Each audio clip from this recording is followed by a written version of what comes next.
Manakah yang merupakan dampak negatif dari El Nino?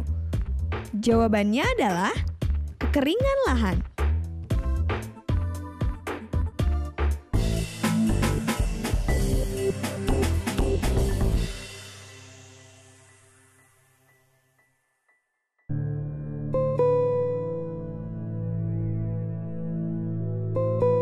Kak, Ya. kemarin ini saya nonton berita. Ternyata banyak banget petani yang mengeluhkan kekeringan di lahannya karena kekurangan air. Oke. Nah, pertanyaan Sarah, apakah itu adalah salah satu dampak dari El Nino? Ya bisa jadi Cesar. Kita bisa loh menghitung kadar air tanah supaya kita bisa mendeteksi kondisi kekeringan yang terjadi pada tanah. Loh, caranya gimana, Kak? Nah, mau tahu? Kita simak aja eksperimen berikut ini.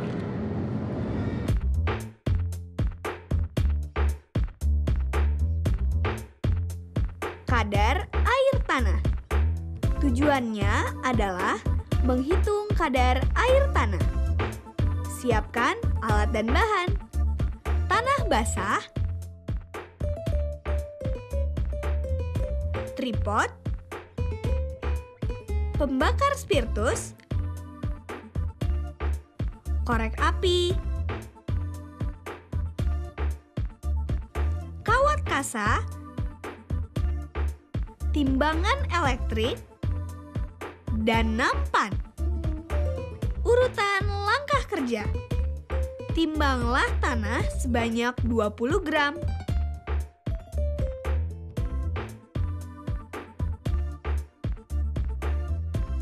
Letakkan tanah di atas kawat kasa.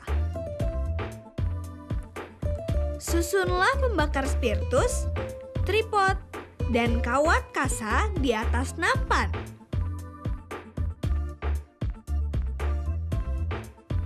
Nyalakan api dan bakarlah tanah sampai kering. Matikanlah api.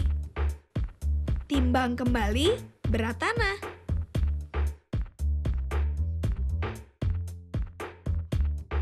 Menghitung kadar air dalam tanah. Berat awal dikurangi berat akhir dibagi berat akhir dikali 100%.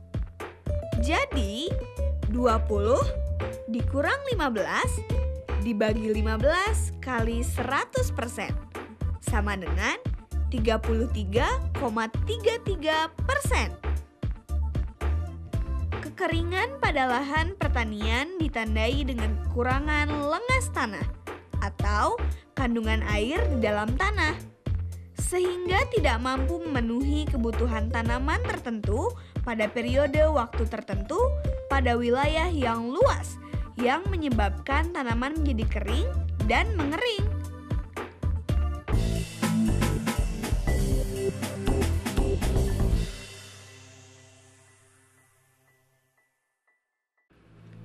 Dampak El Nino terhadap Indonesia. Curah hujan. Fenomena El Nino menyebabkan curah hujan di sebagian besar wilayah Indonesia berkurang. Tingkat berkurangnya curah hujan ini sangat tergantung dari intensitas El Nino tersebut.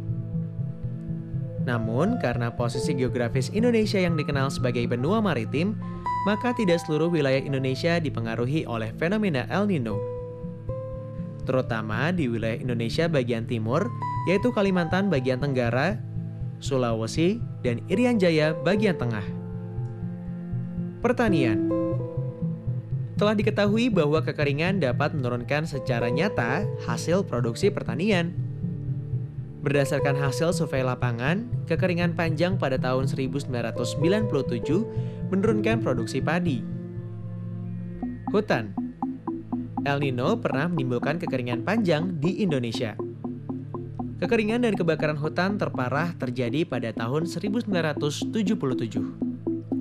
Kebakaran tersebut menimbulkan polusi udara yang menyebar hingga ke negara-negara tetangga seperti Malaysia, Brunei, Filipina, dan Thailand.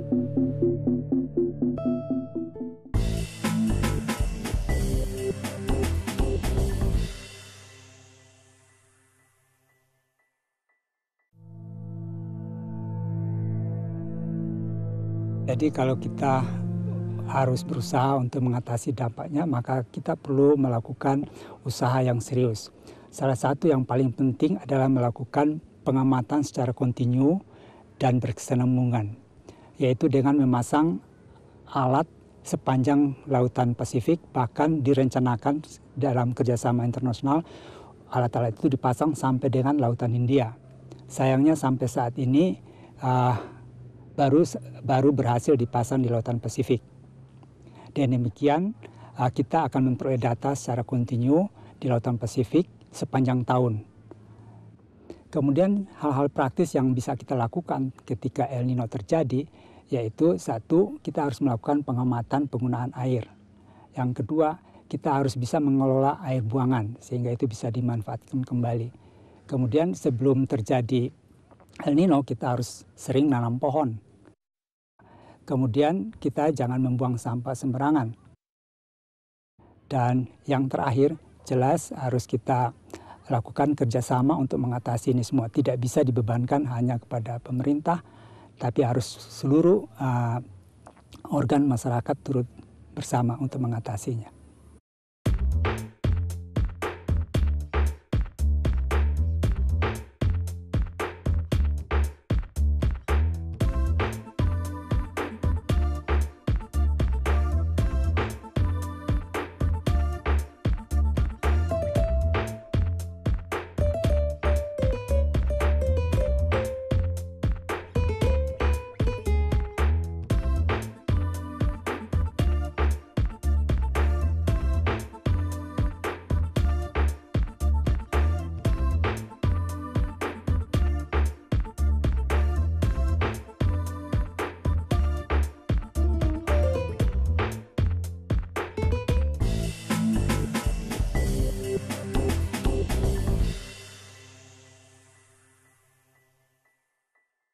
Nah, gimana deh? Sekarang udah paham kan tentang fenomena El Nino? Udah dong Kak Sarah, udah paham banget soal El Nino. Wah, kalau gitu sekarang waktunya kakak buat nanya nih. Oke, boleh. Kita coba ya dari yang paling gampang. Oke. Apa sih El Nino itu?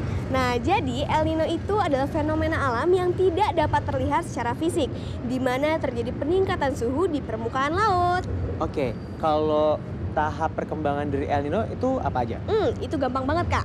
Yang pertama, angin pasat timur melemah sehingga arus panas bergerak dari barat menuju timur. Yang kedua, terjadi peningkatan suhu muka laut di Pasifik ekuatorial bagian tengah dan timur. Ketiga, jika anomali suhu ini berlangsung selama 6 bulan secara berurutan, maka kondisi ini disebut sebagai El Nino. Oke, satu lagi nih ya.